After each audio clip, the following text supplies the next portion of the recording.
My name is Jack Brown. I'm 36. I was married to my stunning wife for 8 years. She's 34, but looks like she's 28. We didn't have kids, though I was ready. She wasn't. She kept saying, "Soon, Jack, soon." Our intimate life was great, but I cherished the kisses and hugs the most. I always tried to be close to her, feeling peaceful and loved when I held her. She was always responsive, always available. I was happy. I thought she was too. My mistake was trusting her. Her name is Emily. My love turned into blinding hate, and then a cold, empty void. They say the opposite of love is indifference, but that's not true for me. My love became a dull, bone-chilling rage. My soul is dead. It'll never recover. If she was on fire, I'd sit with a drinking hand and watch her burn, but I wouldn't waste a drop of water to put it out. You're probably wondering what happened to turn a kind, loving man into a vengeful machine. It all started at the previous year's company holiday party. Emily always dressed too provocatively for these parties. I didn't mind too much when she dressed like that. Men paid her a lot of attention. I was flattered that the most desirable woman in the room was mine. She wore a dress that didn't leave much to the imagination. I was married to a woman who looked like a walking dream. I wondered who she was trying to impress. Usually, I'm not a jealous guy, but what's mine is mine. And as long as there was no doubt about that, we were okay. I told Emily before we left that a lot of men would be hitting on her, and I trusted her to not let anything happen that would be disrespectful to herself or me. I'm not a man who tolerates disrespect. My martial arts partners call me the Crusher for a reason. They all know I could be tough. Emily never saw that part of me, and I prayed she never would. I had an uneasy feeling before we left the house.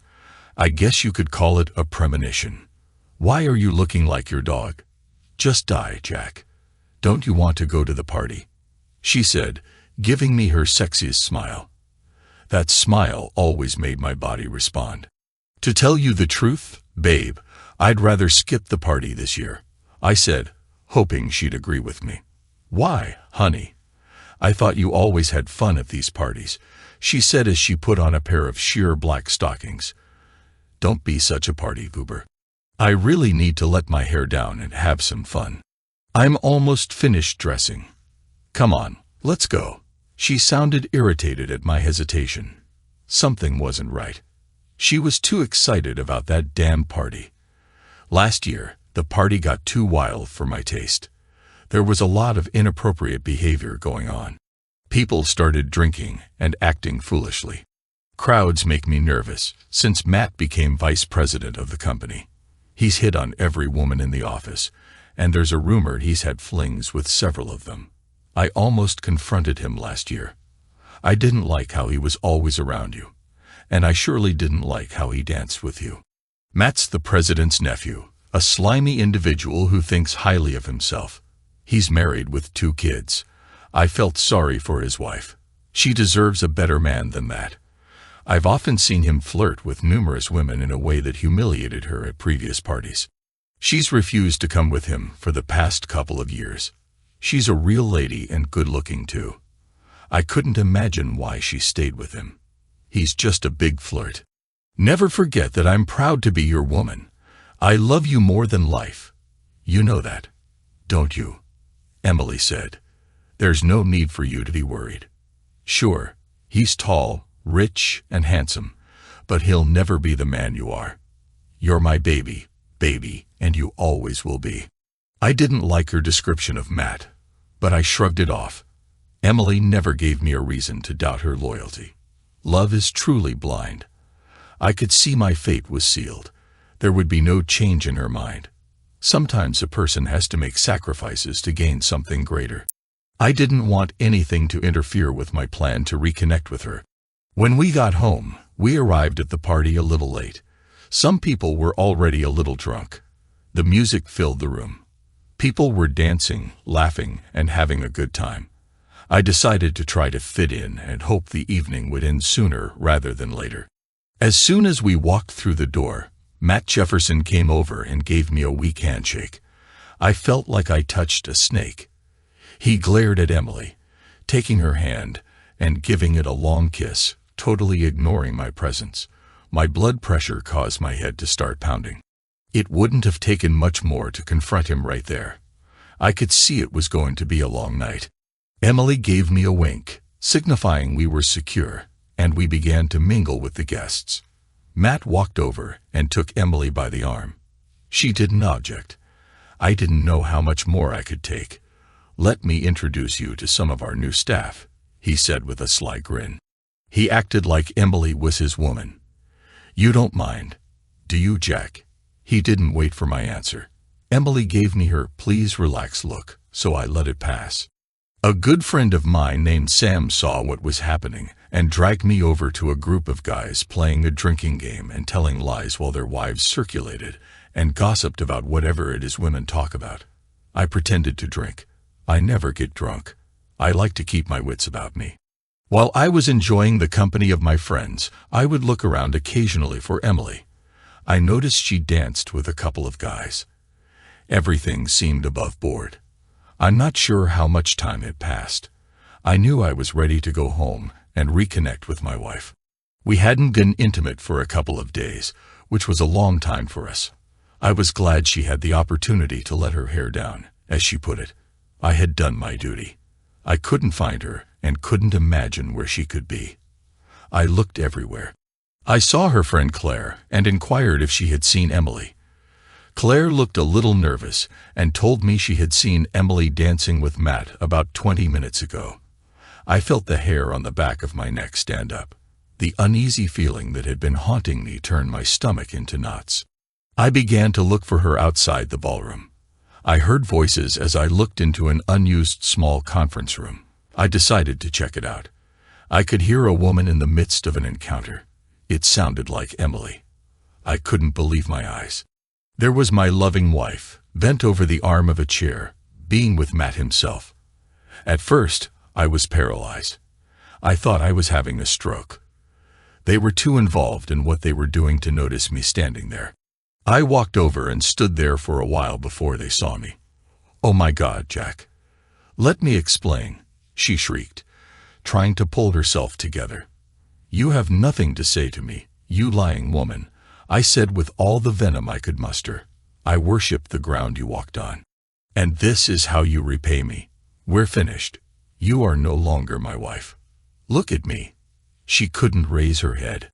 I grabbed her by her hair and forced her to look at me. "What do you see?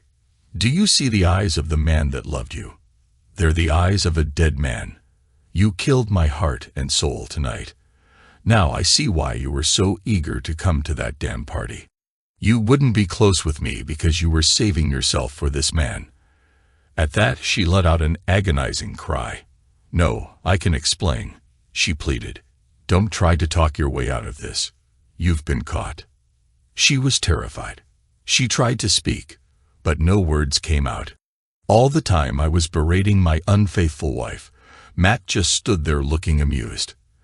At that moment, 3 of my buddies entered the room. Sam, Dave, and Chris. I guess Claire told them there was going to be trouble. They stood there frozen. Nobody knew what to say. I turned to Matt. "And you piece of work. I should confront you right here. If you try anything, they'll have you arrested for misconduct, and my uncle will fire you. Maybe you'll just face the consequences." "I already had your precious wife several times," he said, grinning at me. "You've been getting attention after every holiday party for the past 5 years." He was sneering at me. "Screw you and your uncle," I growled. I decided to not only confront him, but also make him suffer, and Emily too. He was a few inches taller than me, not that it mattered. I was ready for a fight. He had no idea what I was capable of. I allowed my anger to dull the pain as I looked at the woman I would have gladly given my life for. We both knew what she had done was unforgivable. There could be no excuses or forgiveness. Our life together was over. As badly as I wanted to confront him, she wasn't worth spending the next 25 years in prison. "Your actions are mine. You'll pay for your disrespect," I said, looking him in the eye. I wasn't reacting as he expected. I was blocking his exit deliberately. I could see the indecision on his face. He decided to bluff his way out and push me out of the way. That was a big mistake. I easily avoided his hand and gave him a quick shot to his gut. When he doubled over, I grabbed him around his neck and began asserting myself. The first action stunned him and twisted his head around as he hit the floor. I lost count of how many times I acted against him. All right, please, enough. No more, he begged like the coward he was. Not nearly enough, you scum. You'll live to regret deciding to hurt my wife. You took what was mine. When I'm finished, you'll be divorced and disgraced. I'm going to address this misconduct on company time. It'll be rich, and you'll be in trouble. You messed with the wrong person. If a man's voice can sound determined, mine did. 2 police officers entered the room. I looked at Emily. I didn't forget about you. You gave up a good man and your marriage for this, I said. Arrest him. He's unstable. Matt yelled at the cops.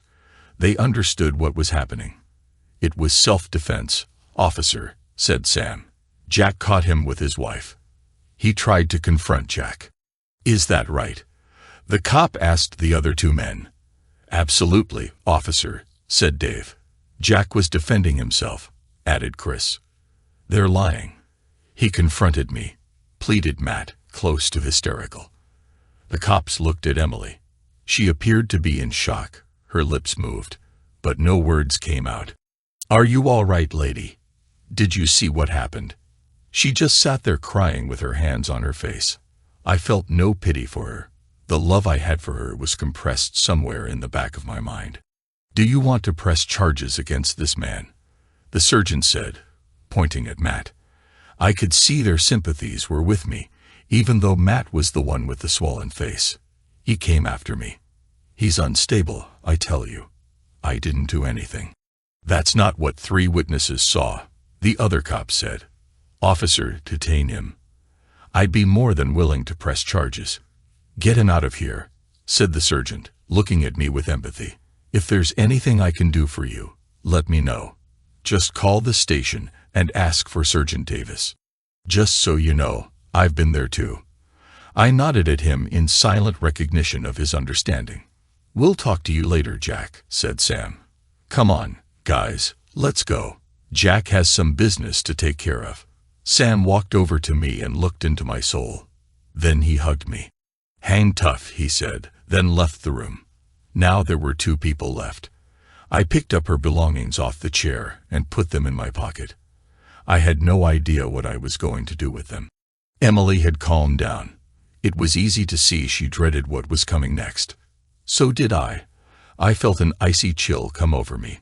Something inside was broken. It was a numbing feeling that allowed me to feel detached from the woman I loved. I was a stranger to myself. I looked at Emily and thought of that old cliché that she appeared to have been written hard and put up wet.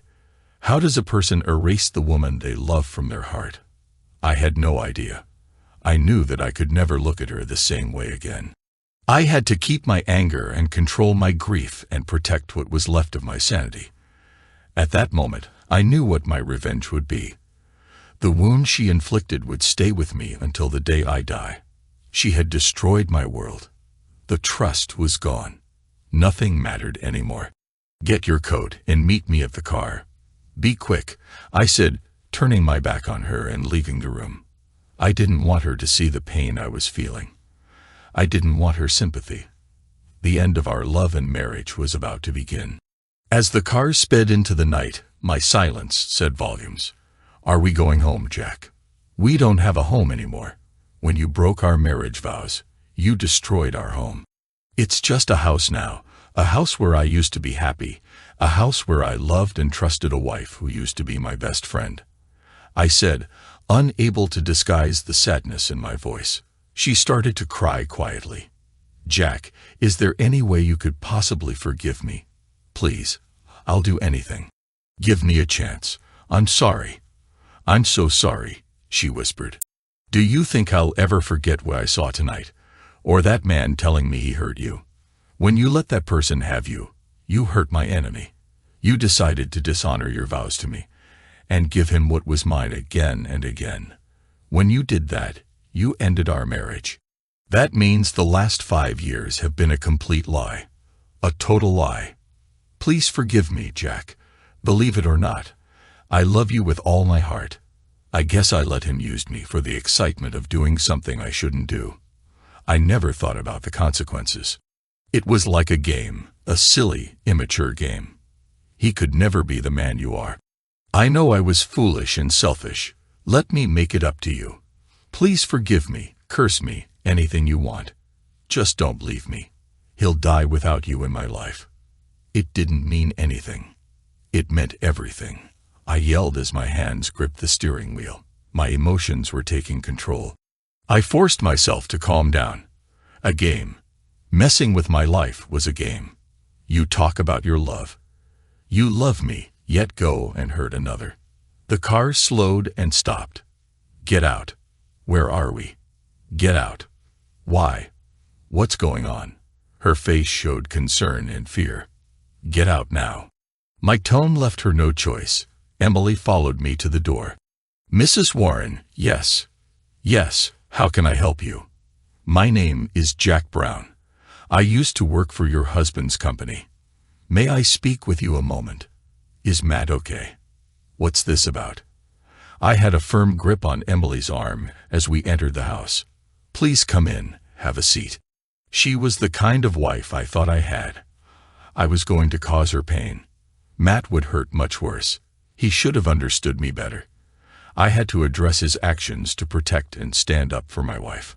This will only take a short time, Mrs. Warren. My wife has something to tell you. All eyes were on Emily. Tell her I tightened my grip on her arm. She hesitated. Tell her my grip tightened again. My husband caught me having an encounter with Matt tonight at the holiday party. She blurted the words out like they were poison. Tell her how long you've been involved with her husband. Every year for the past 5 years, we've managed to sneak away and be together, she cried. I acted like a deceiver, and I'm so sorry. We only had her word on that. She could have had a series of relationships or a deeper connection with Matt more often than she's confessed. Who cares? Her ability to deceive long-term had already been established. Matt's wife looked more enraged than shocked. She always knew he was problematic, but to be confronted with his actions made her knees weak. She recovered and walked to Emily and slapped her hard. Emily fell back, holding her face, stunned and hurt. Get that woman out of my house, she hissed. When you finish addressing his actions, you can have him, she spoke, looking at Emily like she was insignificant. It felt good knowing Matt was going to have a harsh welcome home when he returned. I knew that Emily and I would soon part forever. It hurt me to look at her. I never could have imagined the day would come when my beloved wife would need my protection, and I would not give it to her. Well, things happen. We were getting close to her sister's house. We will be divorced, I said without looking at her. The house will be sold, and I will take 70% of the equity. We'll divide our investments equally and keep our own pensions. If you don't contest the divorce, I will not use dishonor against you, which would include the testimony of at least a dozen people who were aware of what you were doing over the past 5 years. I'm sure my 3 friends would be happy to support me. They were there when I confronted him. I will then inform every friend and relative you have, exposing you to everyone. It's up to you. There's nothing I can do, Jack. Nothing. She looked defeated, helpless, and desperate. You already know the answer to that question, don't you? My actions against you will last a long time, maybe forever. What are you going to do to me? I know you. You're basically a good person whose lapse in character has cost both of us a terrible price. I believe that you care for me, but it doesn't matter. For the most part, you've been a good partner whose selfishness has ruined several lives. You're also self-centered and manipulative. I guess I chose not to deal with that part of you throughout our marriage. I'll never make that mistake again. Your guilt will haunt you. It will grow and consume you. When you finally realize that I'm never coming back, you'll experience deep sadness and loss. You'll crave my forgiveness.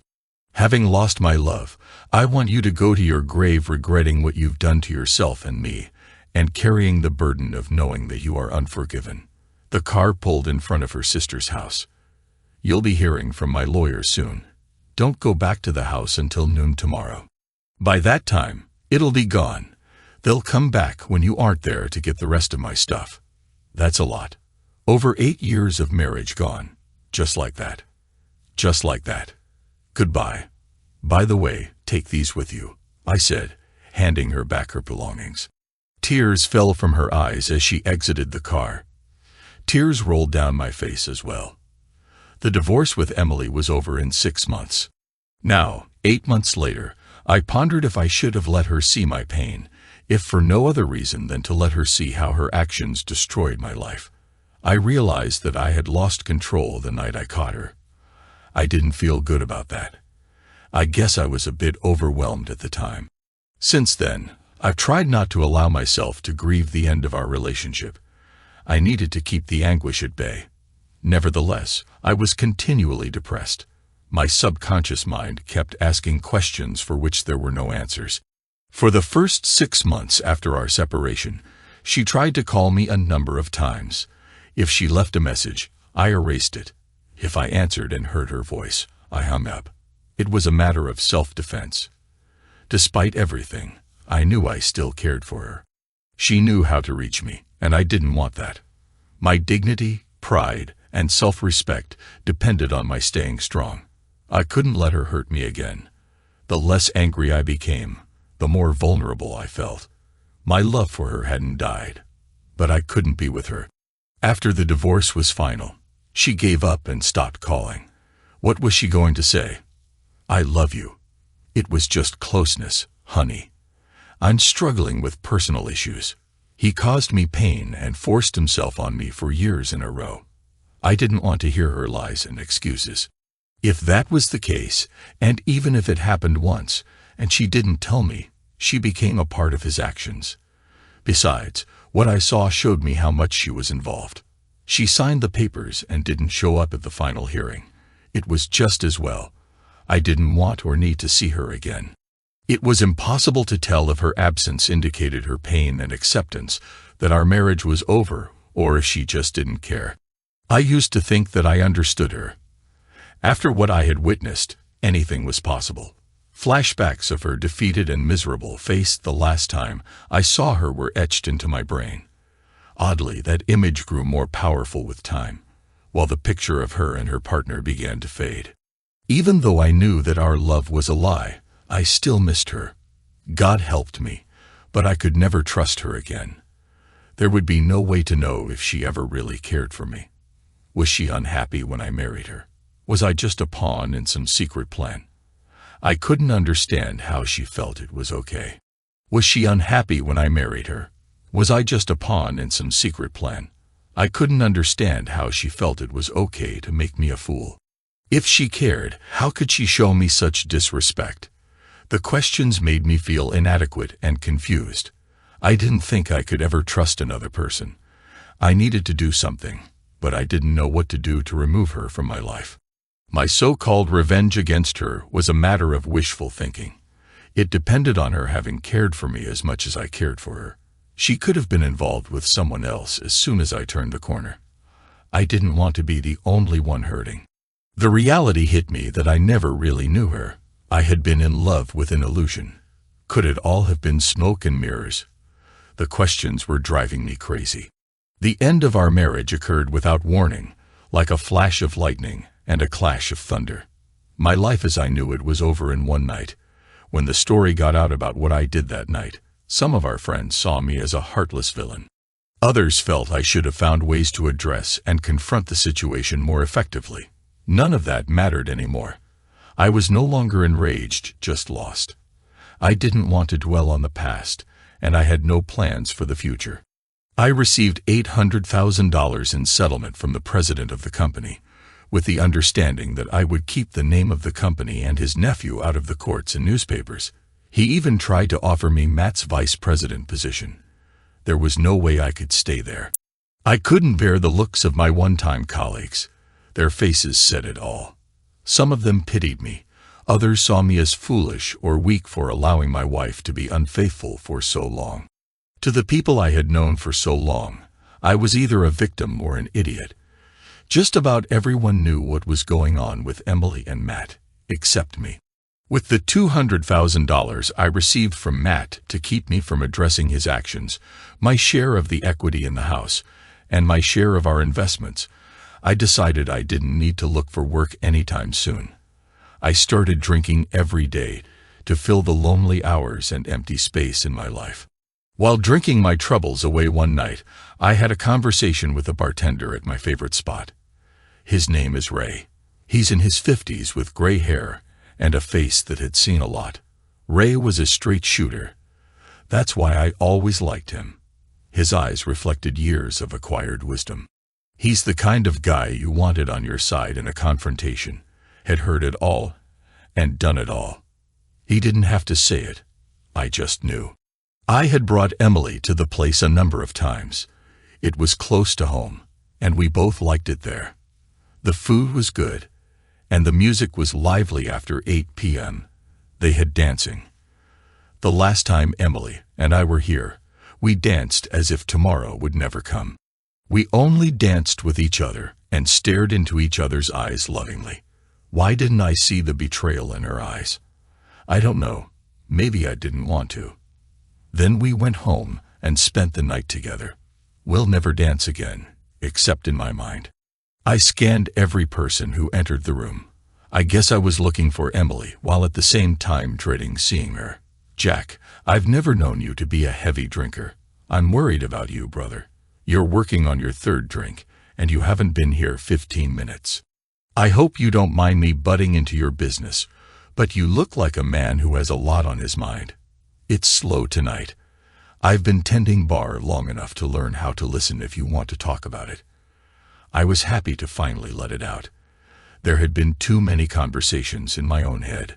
Ray listened as I told him my story. He said nothing for a long time. Uritz was in here a couple of weeks ago, Jack. She was beautiful as usual, and she didn't look like she was grieving to me. She kept looking around, the same as you've been doing. She could have been looking for you. She probably does care for you in her own messed up way. Don't even try to make sense of it. She came in with an older person who acted and spoke as if they were some kind of royalty. You could see they had some money and were used to getting their way. She didn't look happy then again. She didn't look unhappy either. The deal is, you're crying in your drink and suffering alone, and she's moving on. A new image of my ex flashed in my head. I could see her, smell her perfume, and hear her laugh. It was far away from the sorrowful person that I left, but the attractive, manipulating force of nature she was. Well, so much for my revenge. I wondered if she had felt any of the torment and loss that had plagued me since the night we parted. I said nothing as I hung my head, lost in my thoughts. The grief that I had been trying to repress rushed over me. I was powerless to stop it. I was glad Ray was there. I felt an overwhelming sense of mourning for what was dead and gone. Now, what I'm about to say may sound a bit harsh, but you've got to move forward, Jack. Your situation has changed, and you have to change with it. That's all you need to know. Grow up. Get your body back in shape. Move on. Stand up. March or die. The answers to your problems are not in a bottle. You're stuck, and if you don't watch out, you could be there forever, hiding in a bottle. You're close to losing respect for yourself. If you let that happen, you have only yourself to blame.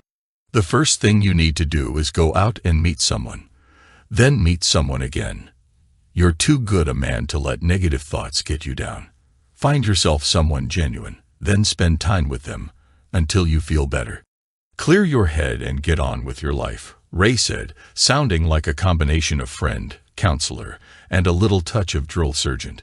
My weakness was embarrassing. I followed Ray's advice. I stopped drinking, started working out, and connected with every person that would consent. It wasn't love, and I couldn't remember most of their names. The casual encounters helped me reacquire my self-esteem. We didn't make deep connections. We just had fun. They became the life preservers that kept me from drowning. I needed more than that. I needed to feel loved. As I felt better and my confidence grew, the more attention I seemed to attract. It came to me that I was not the cause of Emily's behavior. If anything, I should have addressed her self-centered, manipulative ways a long time ago. Whatever demons drove her were not of my making. When I realized that, my depression began to lift. I needed to get out of town away from her. I didn't need to see or hear anything that reminded me of her. I bought a motorcycle, sold or gave away my possessions, and headed south. I hit the road with no map or destination.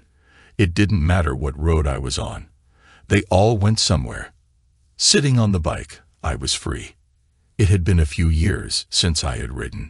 Before I left the state, I was one with the bike and the road. I was no longer a white-collar worker or a heavy drinker. I felt like a modern-day cowboy. The bike was my horse. Beautiful, powerful, yet fragile, and it would kill you if the rider didn't stay in control.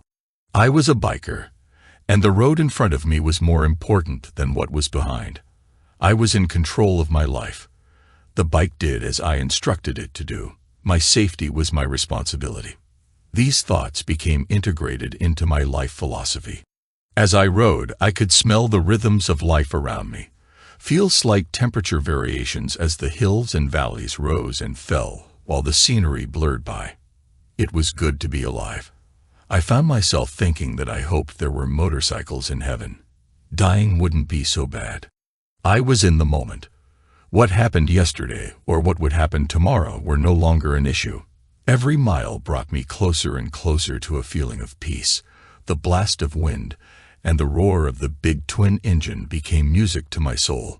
I rode through many little towns with funny names, met some interesting real people, and ate a lot of greasy food. Some of the roads were good, some were bad. That's life, I guess. Then I turned west, just outside of Amarillo, Texas. I passed a woman desperately trying to get me to stop. I waited for her on the side of the road until she caught up to me. I couldn't imagine why she was alone in the middle of nowhere. She was average height, blonde, and very pretty. The woman was crying and looked like somebody had been mistreated. "Please, please help me," she said in tears. Even in her disarray, she was good-looking. Her green eyes drew me in like pools of warm water.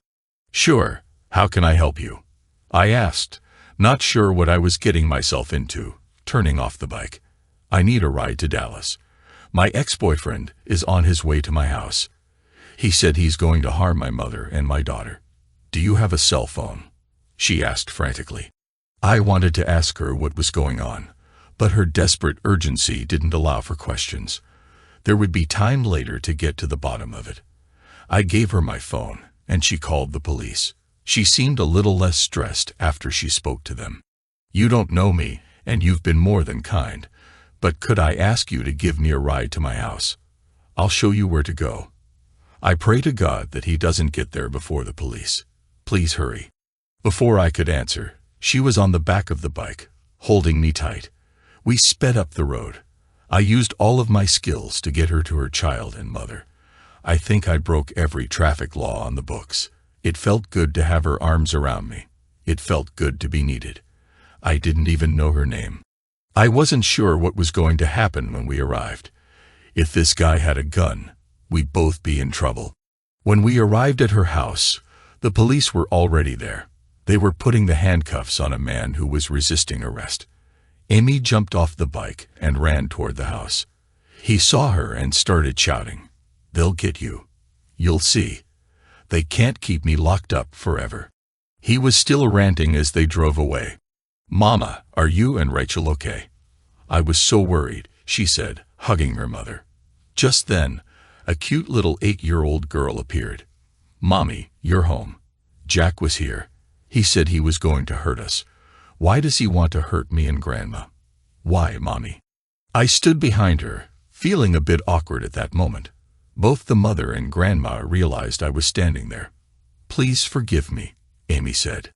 "I don't even know your name," she said.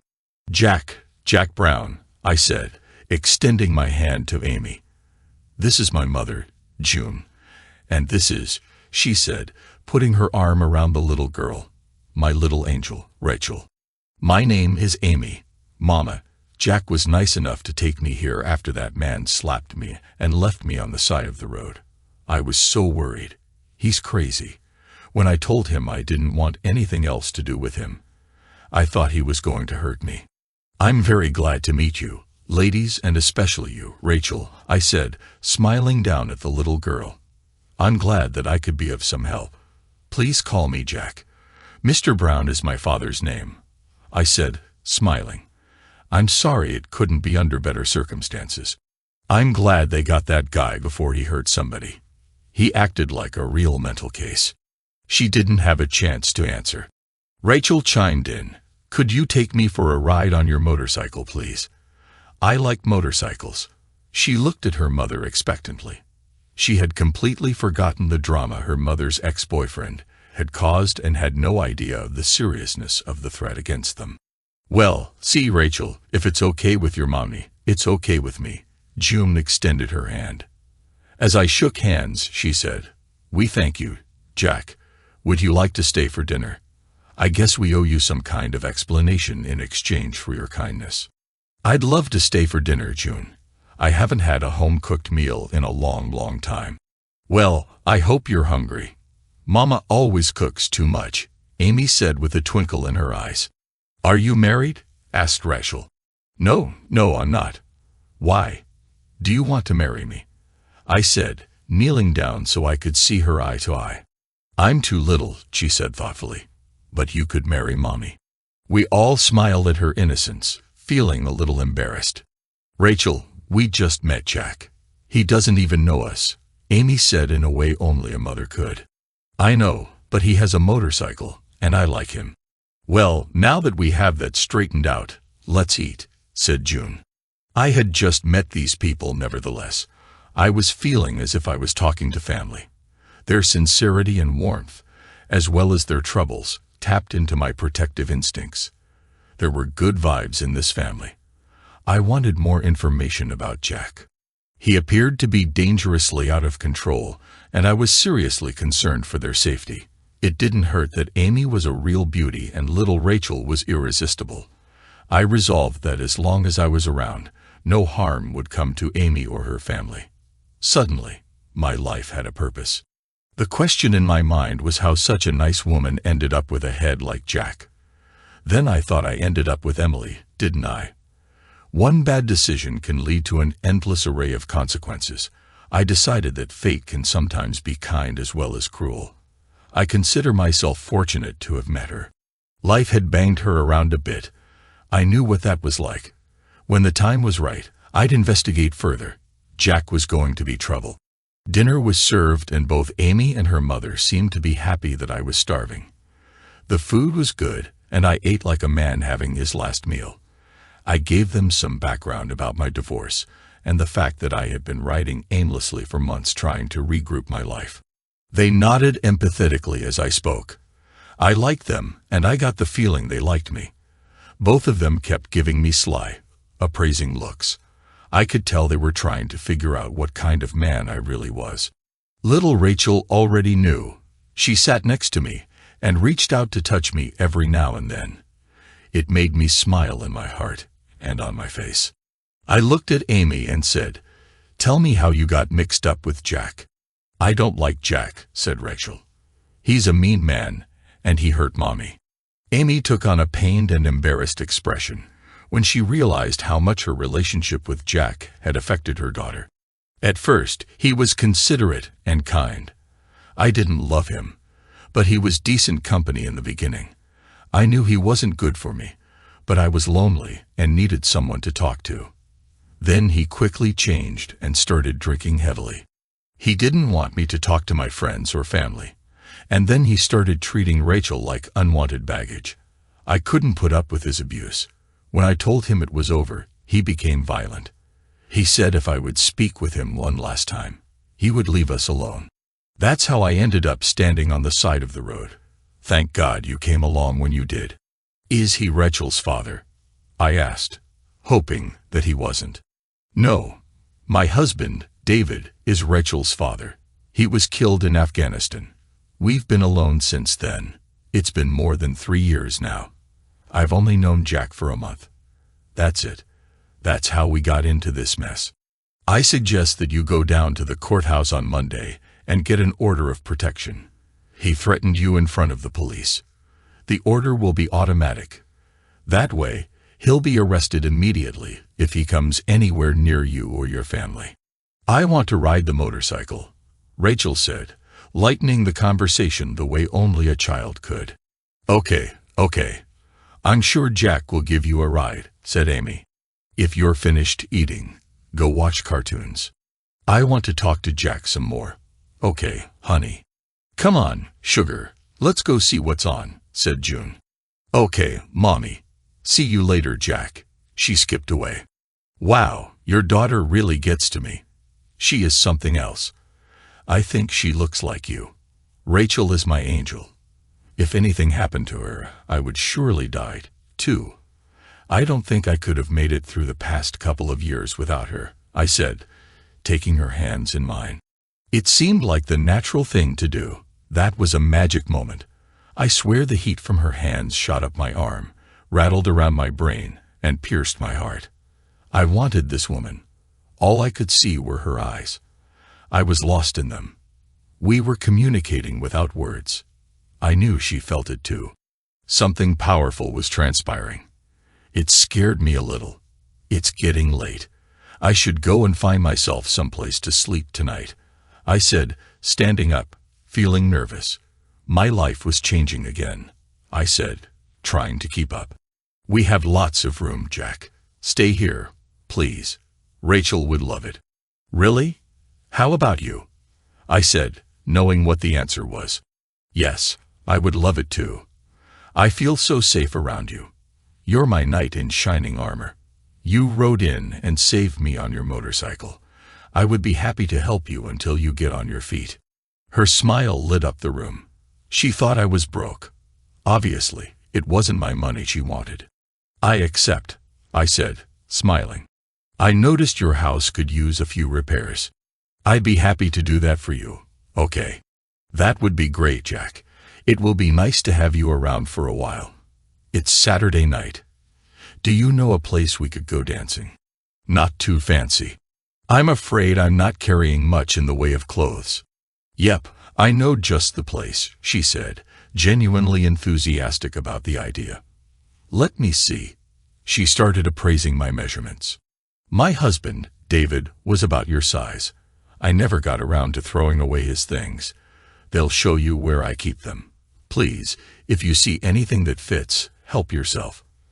I have to go get myself ready. Come on. They'll show you where the stuff is. It's in the guest bedroom. There's a bathroom in there if you want to take a shower. It's a country bar, so don't get too dressed up. She disappeared and came back an hour later. Holy smokes, I said when I saw her. She cleaned up really well. Amy was wearing jeans, high-heeled shoes, and a top that clung to her, allowing them to accentuate her beauty, pearls around her neck, and her hair was in a ponytail. She took my breath away, having the appearance of being young yet sensual and mature at the same time.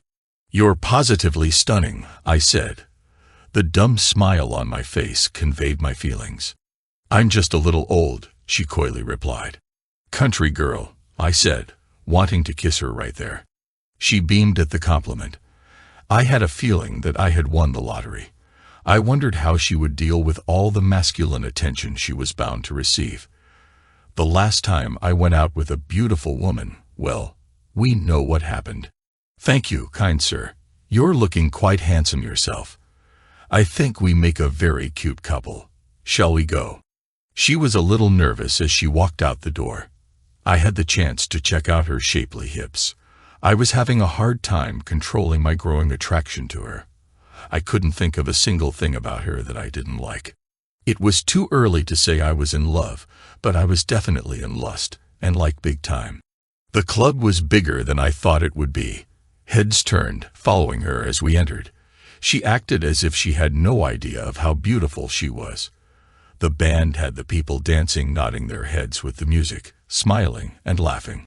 Amy showed me how to two-step and some other country and western dances. I was having a ball and discovered that I liked country music a lot. When the music was slow, I took every opportunity to pull her close. I was feeling like this woman was meant to be with me. I needed her to feel the same way. We sat down to drink a beer, rest, and talk. She politely refused to dance with anyone else. I found out that she had a degree from the University of Texas and was a teacher.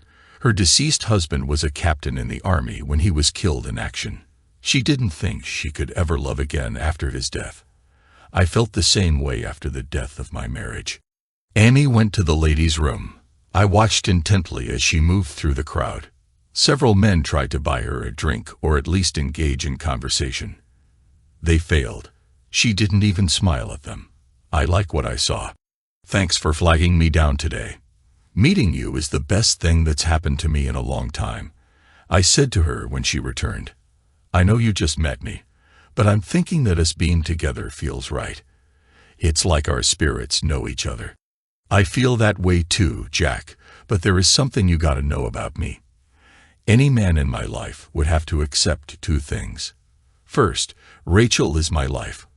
We're a package deal, and the love I have for David is still there.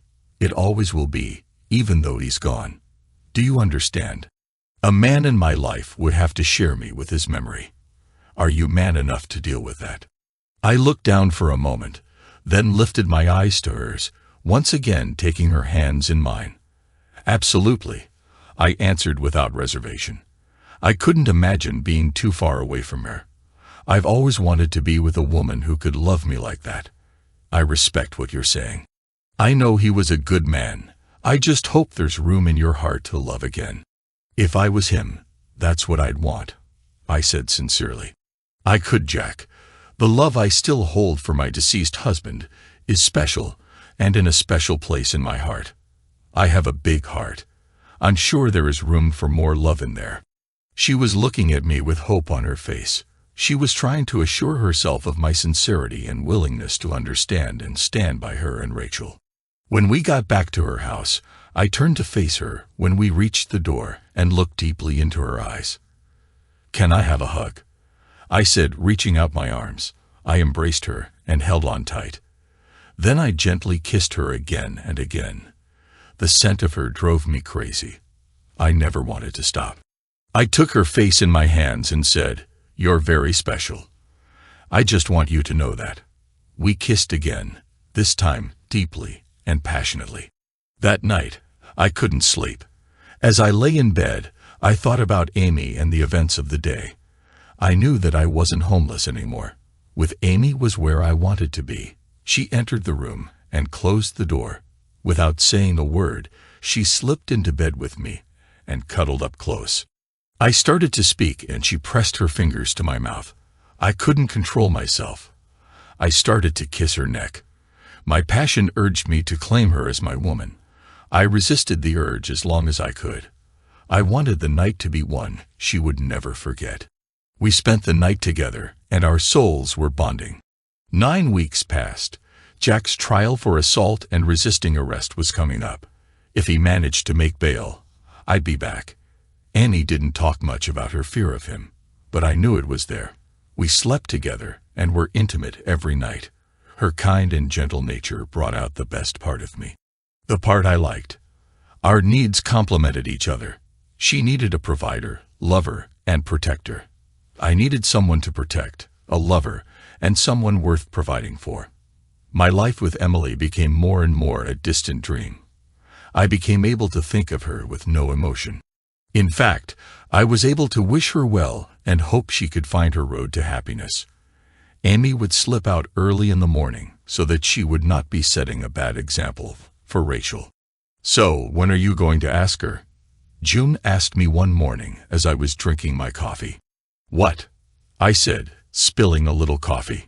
"If I ever saw two people who should be together, it's you and Amy. And Rachel adores you," June said, turning to face me as she washed the dishes. "You know she loves you, don't you?" I never thought I'd see her so happy again. "I know, I love her too. And Rachel. And you too. I feel at home here," I said, walking over to give her a big hug. We haven't known each other that long. I just don't want to rush things. I guess I should tell her I love her. Huh. What do you think? I don't want to meddle. She patted me on the shoulder and left the kitchen, leaving me to my thoughts. That night, as I waited for Amy in my room, I decided that I would discuss the topic of marriage with her. I knew she was the right woman. It was important that she understood what it meant to me. We needed to make some sacred promises to each other before we made any vows in public. I decided I would no longer hold back things that needed to be said, as I did in my first marriage. I heard a piercing scream. It was Amy.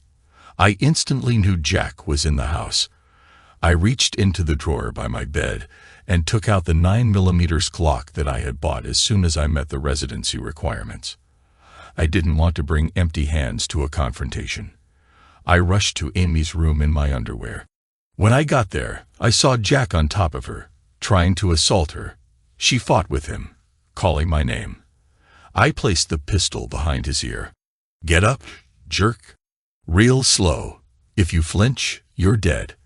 I'd love to blow your head off. In fact, I just might anyway. When he was on his feet, his pants fell to the floor. He attempted to pull them back up. Leave them there. If you move again, they'll kill you. Amy, I ordered. He attempted to pull them back up. Leave them there. If you move again, they'll kill you. Amy, call the police. Tell them that Jack has entered your house and tried to assault you. Keep Rachel and June in their rooms. Come with me. I ordered Jack. He shuffled along to the front door. His pants made movement difficult. When we reached the door, I told him to get on his knees. Are you ready to die, Jack? You picked the wrong family and the wrong man to mess with. You're going to pay for attacking Amy and threatening her family. Who are you? He croaked. I'm a knight in shining armor, I said quietly. I cocked the gun and pressed it painfully deeper behind his ear, tightening my grip on his collar. Say your prayers, scoundrel. You're about to find out what God looks like. After a long moment, he heard the hammer come down, and he lost control. I had taken the magazine out. There was no bullet in the chamber. If you ever think about coming anywhere near Amy or her family, the gun will be loaded next time. The police arrived and took him away as a repeat offender. He would get at least 10 years with a guy named Bubba as a roommate. I don't think he ever wants to see me again after the police left. There I was, standing by the door in my boxers with a gun in my hand. Amy, Rachel, and June came rushing toward me. Rachel grabbed my legs, and Amy and June were both hugging me. They were all talking at the same time. Okay, ladies, he's gone, and he's not coming back. We're safe. I promise we always will be. Amy and I were married 3 months later. Our son David was born 12 months after that. He looks just like me. Rachel was overjoyed to have a baby brother. I asked Ray to be his godfather, and he was honored to do it. He's become part of our family. Amy is teaching, and June babysits. We bought a new house, and I opened a McDonald's franchise. I adopted Rachel, and she rides with me all the time. The girl has motorcycles in her blood. I learned that when life sends you down some bad roads, the only solution is to find a new road. I'm happy.